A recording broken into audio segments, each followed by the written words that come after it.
know that what they're trying to sell is much more than what is needed by the local community. They are saying they're going to draw people in from other areas, they're going to put other businesses in the area out of business.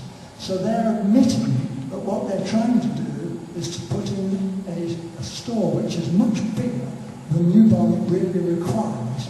Now that seems to me to be the most important issue, and the traffic is a subsidiary one that arises because of the grossly out of scale quality of this development. Well,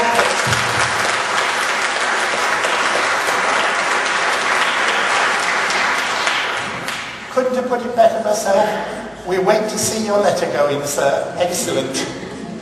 Anything else briefly on planning before we move on? Right? Child safety was next. Hard one to define, better for local people who know what the impact is in my house, my street, to put that forward. It comes back to traffic, increase of traffic, speed of traffic, size of lorries. And pollution as well. I mean, I think there are a lot of people... It might be coming. I think there are a lot of people who couldn't come tonight because they've got small children, and people like myself who moved to this area for the good schools and because it is a nice, quiet suburb. I've spoken to a lot of people on Saturday afternoon and then stand outside Sainsbury's. People with small children who signed the petitions are very concerned about children's safety, not just because of the traffic, but because of the increases in pollution. Not just our children who already live here, but the children coming from Jacobs and also the children who will be on the top of those buildings. I mean, it just seems insane to put children's play areas just asking for trouble. And in the wake of all the recent terrible things that have happened recently to children, it just seems really tempting fate to build something like that. And it takes one child to have an accident and fall off that building. If we come back to the previous gentleman, if they were designing this block in the Fulham Road, it is quite common now in inner cities to put children's playgrounds on the tops of buildings.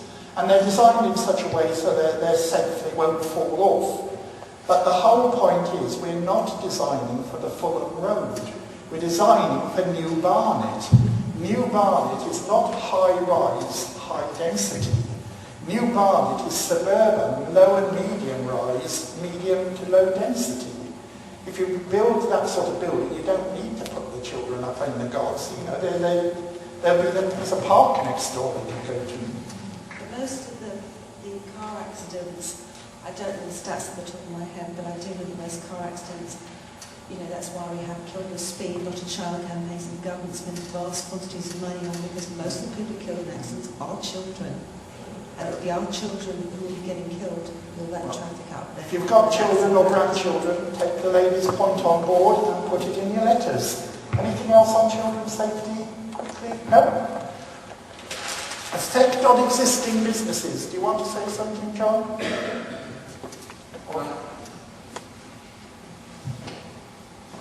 Not a lot more to say than what I said in the presentation. It's very clear that ASDA's strategy is to gain market share by putting other people out of business. You know, there is not a lot more additional business. And what's interesting is that isn't just the interpretation of ASDA's document. Barnet Council did a borough-wide retail study, and they identified how much additional retail space was required. It was done in 2000, so it's a bit out of date, but it's reasonably reliable. And that says it's about 840 square metres of space. And if you look at Tesco Express's planning application, they also did a study which looked at how much additional retail need there is in the area. And they're all coming out pretty consistent, that it's about a quarter or a fifth of the size of the planned ASDA store. So it's very clear that the effect on existing business will be very, very significant. Yeah, gentleman over here.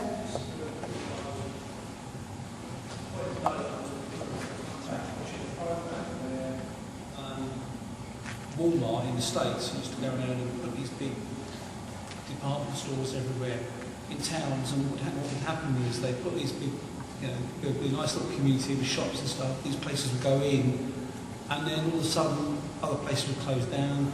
People would go out of business.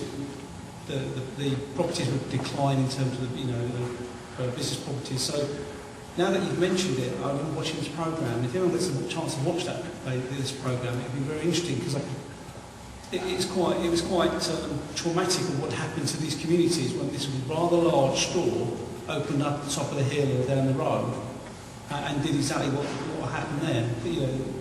You end up with a load of empty shops basically. You're quite right. Yesterday at the public inquiry for Tesco, it came out they own 800 Tesco Expresses.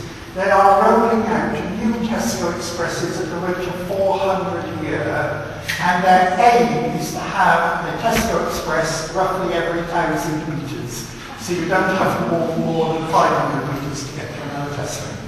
It's taking over the world, and we are being caught in a turf war between Tesco and ASDA.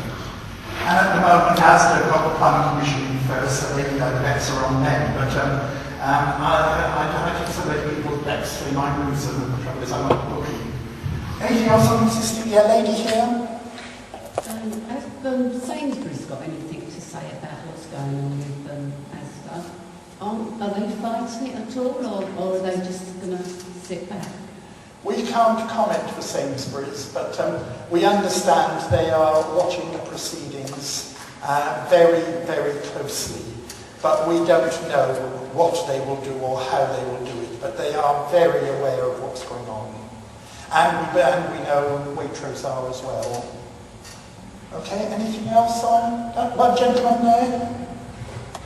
Yes, you see with the glasses? I think it could have a really negative impact on the area around Spires, High Barnet and other areas such as Whetstone down the road.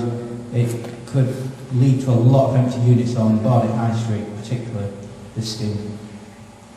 A lady over here somewhere?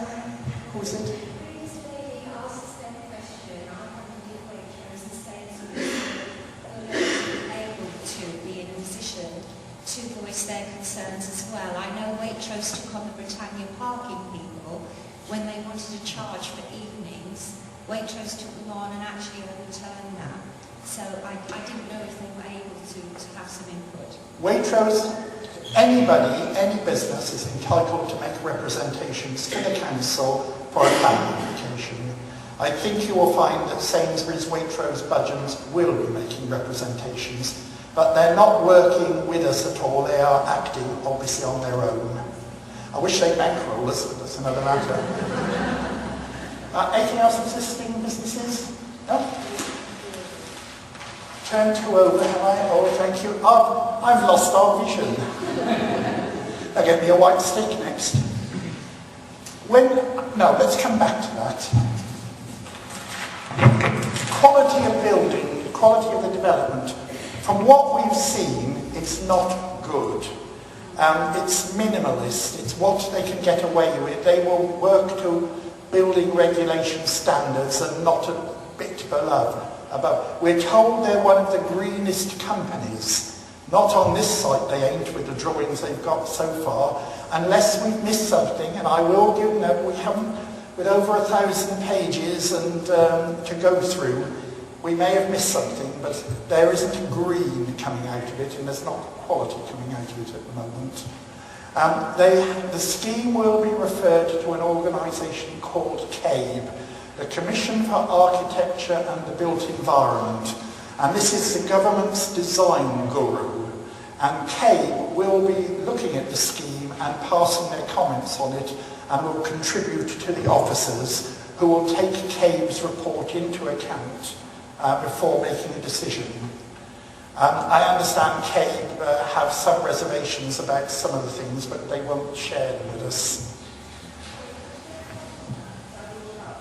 So the mic's coming out. The comment I want to make is that travelling across England, you call into an ASDA, they don't feel very secure places. Even as a driver, they feel almost threatening when you park your car.